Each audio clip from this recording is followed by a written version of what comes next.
The sun shone brightly over the town of Olorunwa, a peaceful community where tradition and modern life blended seamlessly. The gentle breeze carried the scent of freshly baked bread from the marketplace, mixing with the fragrance of blooming hibiscus flowers. Birds chirped merrily, as if they too were celebrating the union of Chima and Mabel. It was a day of joy, laughter, and festivity. The wedding venue, a large open compound adorned with colorful canopies and flowing white drapes, was filled with well-wishers.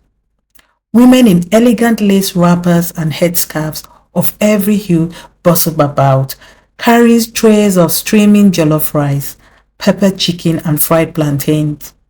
The men, dressed in flowing agbadas and embroidered caps, exchanged hearty handshakes and laughter. At the heart of it all sat Chima and Mabel, looking splendid in their wedding attire. Chima, tall and broad shoulder, wore a cream kaftan with golden embroidery, while Mabel, graceful and radiant, dazzled in a flowing white lace dress adorned with a delicate beadwork. Their eyes met often, their smiles speaking volumes of their love and anticipation for the life ahead. Guests streamed in bearing gifts, carefully wrapped in colorful papers and ribbons. Some gifts were simple, others extravagant, but one rule remained unbroken. No guest handed their gift directly to the couple. Instead, Mabel's elder brother Ben, assisted by a few trusted family members, collected and arranged them in a separate room in the family house. This was in accordance with an old age tradition that protected newlyweds from receiving harmful or cursed gifts meant to disrupt their union. Music played loudly, and the dance floor was never empty. The elderly women performed the traditional ajo dance, swaying steadily to the beating drums, while younger guests grooved to the latest Afrobeat tunes. Laughter filled the air, and the joy was infectious. As the sun began to set, the ceremony transitioned into the final prayers and blessings from the elders and the pastor. They wished the couple fruitfulness, long life, and prosperity in their new home. Plates were emptied, drinks flowed freely, and soon guests began to take their leave, their faces glowing with contentment. Chima and Mabel sat at the high table, waving and thanking their guests as they departed. They were tired but overwhelmingly happy. The day had been nothing short of magical, a true celebration of love, family, and culture. But as the last guest trickled out and the compound grew quieter, an unspoken sense of unease settled over the household.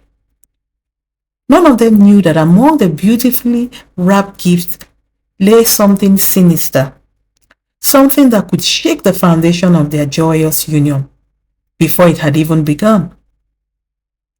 That night, as the family gathered in the living room, waiting for the pastor to arrive, a sudden loud crash came from the gift room. The noise was sharp and unexpected. Everyone froze. "What was that?" Mama Mabel asked, clutching her chest. Ben rushed to the room, with others following closely behind. As he turned the key and pushed the door open, the sight before them sent shivers down their spines. A bottle of red palm oil lay shattered on the floor, its thick liquid spreading like blood. The air felt heavy, as if an unforced lingered, unseen unforced lingered. There were no windows open, no rats to blame. Someone or something had broken the bottle. Auntie Ifoma, the oldest in the family, gasped. "This is not ordinary. This is not ordinary." The room, once neatly arranged, now felt strange and frightening. The gifts stacked carefully earlier in the day seemed slightly displaced. A strange chill ran through the air, causing goosebumps to rise on Ben's skin. He swallowed hard, his heartbeat drumming in his ears. "I wish sure no one entered this room," Papa Chima asked, his deep voice laced with suspicion. "No one," Ben replied. "I locked the door myself after placing the last set of gifts inside." Mama Mabel hesitated before stepping forward. "It could have been the wind," she said, though her voice betrayed uncertainty. She peered at the broken bottle, the rich red oil stacked against the white tiled floor. "The wind?" Auntie Former shook her head. "There are no open windows, no strong breeze. This is a sign." Chima took a deep breath. "A sign of what, Auntie Former?" The family exchanged nervous glances. African tradition held that broken palm oil, especially when spilled mysteriously, symbolized disruption, quarrels, or worse, misfortune. It was an ill omen, and its presence at a wedding gift ceremony made it even more unsettling. Mabel's fingers trembled as she clutched Chima's arm. "We should call Pastor Gideon now." Pa Chima nodded.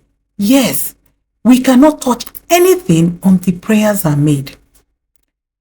Ben stepped carefully around the mess, his mind racing.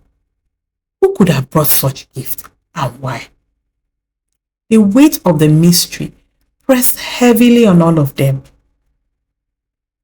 Outside, a night owl hooted. It called long and haunting. The wind suddenly weeping and crying out loudly, rattling the trees on the compound. It was as if the universe was warning them to tread carefully. A deep silence filled the room. The gift sat untouched, except for the broken bottle of oil. Pastor Gideon arrived just then, sensing the tension immediately. He stepped into the room, his eyes scanning the mess. Then in a calm but firm voice, he said, "Everyone, step back." He closed his eyes and began to pray. His voice was steady, filled with authority. He anointed the doorway with holy oil and commanded any evil presence to leave. After several minutes of intense prayer, he turned to the family. "Someone sent this gift with evil intentions," he said. "Had Chima or Mabel touched it, their union would have been cursed. They might have faced barrenness, unending prayers to end quarrels, and eventually it could lead to divorce." Chima held Mabel's hand tightly. "But why? Who could do such a thing?" Pastor Gideon sighed. "Envy has no face, my son. Sometimes even those we call friends can wish us harm. Now, who could be the culprit behind those wicked acts? To be continued."